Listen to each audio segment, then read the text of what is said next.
welcome to the Trust the Plan podcast. I'm Nick. And I'm Jim. And today we're going to be talking about having a mortgage in retirement. Do you have a mortgage? Do you have a plan to have a mortgage in retirement? I do not. I don't want to have a mortgage. I want to be as cash flow free as I can be. Yeah, I don't want to do that either. I don't want to have a mortgage in retirement. However, 38% of retirees today have mortgages in retirement. To be fair, the Wall Street Journal says mortgage or HELOC, home equity line of credit. But let's just go with mortgage. Because a HELOC is a tool, right? I can totally endorse that. I use mine all the time as a tool. But we don't want to have a mortgage in retirement, and we're going to cover why. Okay. So the Wall Street Journal is making a case that since interest rates are up in the bond market, okay. So for instance, like the 2-year Treasury is paying like 3.6, which is remarkable. Yeah, it really is. And you know, maybe last year or 2 years ago, you have a mortgage that is 3%. So if you can make 3.5 on a guaranteed Treasury, that's better than having a 3%. That's better than, I mean, that's a higher rate of income than the interest expense of the mortgage, right? So let's do it. That's it. I mean, there's a lot of people that think that way, and there's a lot of advisors that advise that way because on paper, it does make sense, right? In fact, in the article, there is a gentleman advisor named Mr. Roth. His real name is Roth. What? Yeah. He stole your name? I was like, wait, I don't remember getting quoted for the Wall Street Journal article on mortgages in retirement. By the way, I am open to getting quotes in the journal. Okay. If any reporter that out there. Yeah, for our I would. I'd be willing to contribute. But this guy, Mr. Roth, here's what he says, right?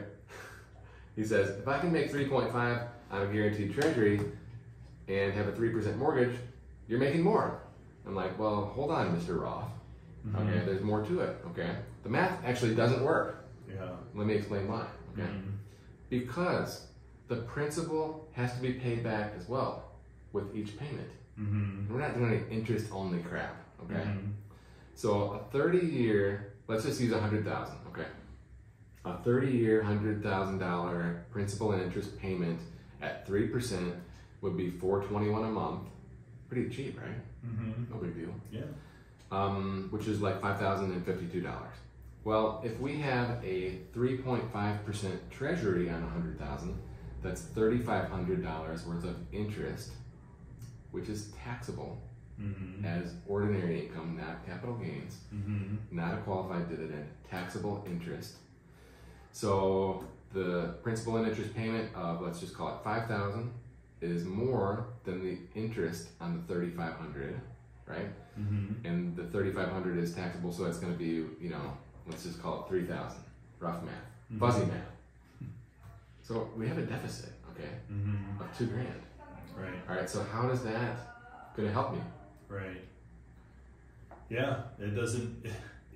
You have to dig deeper, right, into the numbers, just like you did, because you know, people look at it so simplistically and say, I make 3.5, I only spend 3, makes more sense. In a vacuum, if this is still the only thing, our only resource, our only debt, and our only portfolio, and our only expense, and whatever, you'd have to be selling off, you know, a couple thousand worth of the bond each year, right, to make the payment for 30 straight years.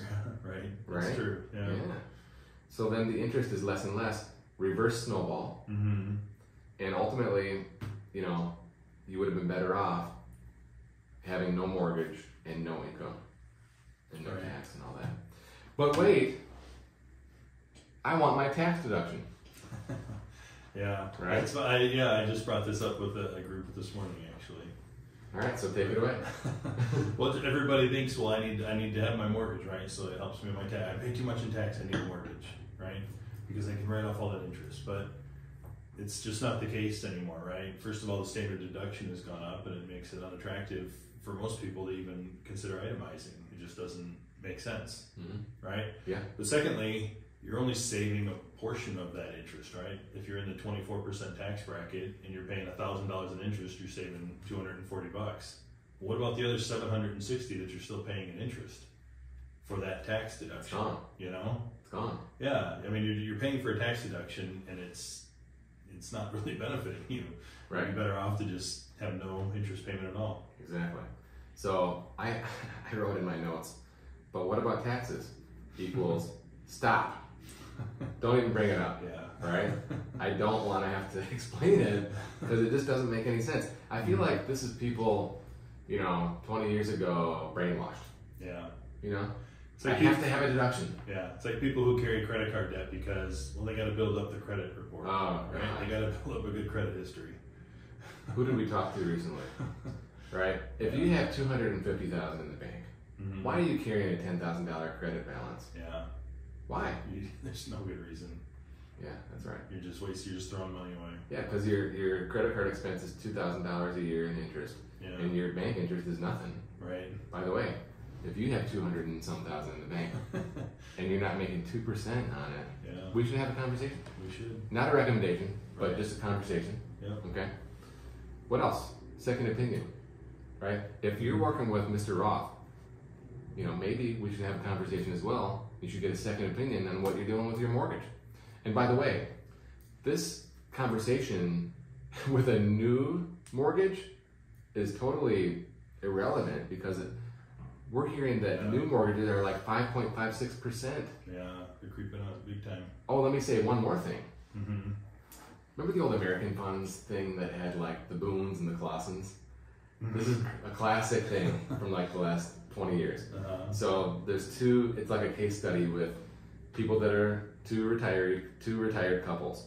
One couple invested in the fund of choice, right? That made a great return over the last 30 years.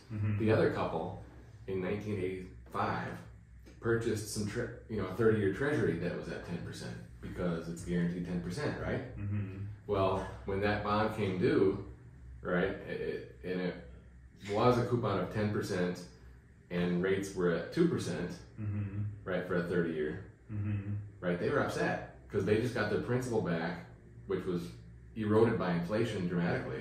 Right. And now when they went to reinvest, they went from a 10% return to a 2% return, right?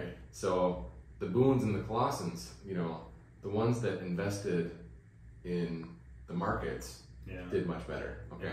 What happens, after 2 years and maybe rates are back down again, right? What if the Fed causes a recession? I think we might be in a recession, but I don't know. It's confusing. There's a lot of data that points either way. Signals for sure.